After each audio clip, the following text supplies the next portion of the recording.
जय श्री हरि।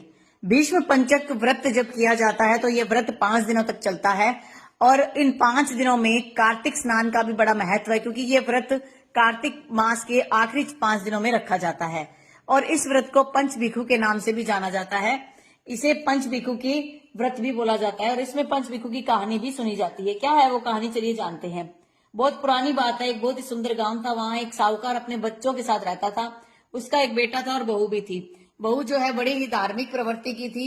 वह कार्तिक मास के अंदर पूरे रीति रिवाज से व्रत, पुण्य, दान, धर्म, गंगा स्नान, दीपदान सब करती रहती थी और कार्तिक मास में सुबह रोज जल्दी उठकर गंगा स्नान करने जाती थी। उसी गांव के राजा का बेटा भी गंगा स्नान करने के लिए जाता था। एक बार राजा के बेटे ने देखा कि कोई ऐसा व्यक्ति जो उससे पहले उठकर गंगा स्नान के लिए जाता है, तो उस लड़की के मन में बात आती है कि मैं देखना चाहता हूँ कि वो कौन है जो मेरे से पहले गंगा स्नान करने आता है। अब कार्तिक मास समाप्त होने में 5 दिन बाकी रह गए थे। साहूकार की बहू जब स्नान करने जा रही थी, उसी समय राजा का बेटा गंगा स्नान के लिए आ रहा होता है। बहू उसकी आवाज सुनकर जल्दी जल्दी चलने लगती है। जल्दबाजी में उसकी पायल जो है वहीं छूट जाती है। राजा के बेटे को उसकी पायल मिल जाती है और वह उसे उठा लेता है और मन ही मन ये सोचने लगता है कि जिस स्त्री की पायल इतनी सुंदर है वो स्त्री कितनी सुंदर होगी। वह पूरे गांव में बात फैला देता है कि जिसकी भी पायल प्रातः काल के अंदर गिरी है वो स्त्री मेरे सामने आ जाए। साहूकार के बेटे की बहू ने ये बात कहलवा दी कि वह वही स्त्री है और वह पूरे 5 दिन गंगा स्नान के लिए जाएगी। अगर राजा का बेटा उसे देख पाता है तो वो उसके साथ रहने लग जाएगी।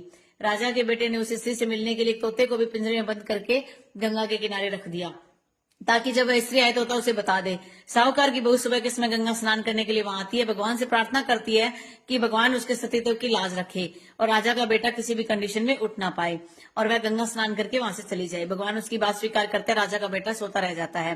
वो नहा धोकर जब चलने लगती है तो तोते से बोलते है तू मेरी लाज रखना। तोता उसकी प्रार्थना सुनकर कहता है ठीक है, मैं तेरी लाज रखूंगा।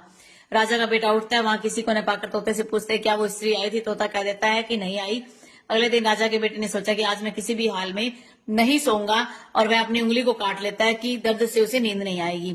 लेकिन जब वह स्त्री आती है वह फिर भगवान से उसी प्रकार से प्रार्थना करती है और राजा के बेटे को फिर से नींद आ जाती है। फिर वह तोते से दोबारा पूछता है कि क्या वो स्त्री आई थी, तो तोता कह देता है कि नहीं आई थी। अगले दिन राजकुमार सोचता है कि भाई आज तो कुछ भी हो जाए वह सोएगा नहीं। वह अपनी आंखों में मिर्च डाल लेता है कि उसे नींद नहीं आएगी।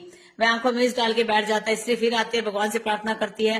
राजकुमार को फिर से नींद आ जाती है। राजकुमार को फिर सोचने लगता है कि आज मैं बिना बिस्तर के ही बैठूंगा, जिससे नींद नहीं आएगी। वह बिना बिस्तर के बैठ जाता है और इंतजार करने लग जाता है। वह स्त्री आती है, गंगा स्नान करने से पहले भगवान से वैसे ही प्रार्थना करती है। राजकुमार को फिर से नींद आ जाती है और वह नहाकर चली जाती है। राजकुमार अगले दिन अंगीठी के पास बैठ जाता है कि उसे नींद नहीं आएगी। साहूकार की बहू आती है, भगवान से प्रार्थना करती है।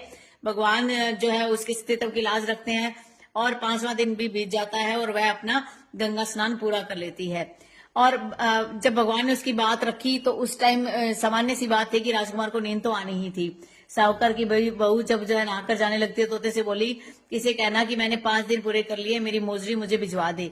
मोजरी पायल को बोला जाता है। राजकुमार उठता है तो तोता उसे सारी बात बता देता है। राजा के पुत्र को समझ में आ जाता है कि वह स्त्री कितनी श्रद्धालु है और वह मन में बहुत दुखी होता है और कुछ समय बाद राजा के पुत्र को कोढ़ हो जाता है। राजा को जब कोढ़ होने का पता चलता है तो वह इसके निवारण का उपाय ब्राह्मणों से पूछता है।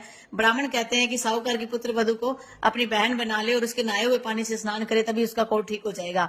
राजा की प्रार्थना को साहूकार की पुत्र वधु स्वीकार कर लेती है और राजा का पुत्र ठीक हो जाता है। इस प्रकार जो भी व्यक्ति श्रद्धा और सात्विक भाव से इन 5 दिनों में स्नान करता है, पूजा पाठ करता है, उनके सभी कष्ट दूर हो जाते हैं। और जो भी व्यक्ति भीष्म पंचक व्रत के इन 5 दिनों के नियमों को रखता है उसे पंचभिखु की कथा प्रतिदिन जरूर सुननी चाहिए। इससे उत्तम फल की प्राप्ति होती है और व्यक्ति को जो है पुण्य मिलता है और वो मोक्ष को पाता है। तो क्या आप भी भीष्म पंचक का ये व्रत रखेंगे? क्या आप भी पंचभिखु की कहानी हर रोज सुनेंगे? तो कमेंट बॉक्स में जय श्री हरि जरूर लिखिएगा। जय श्री हरि।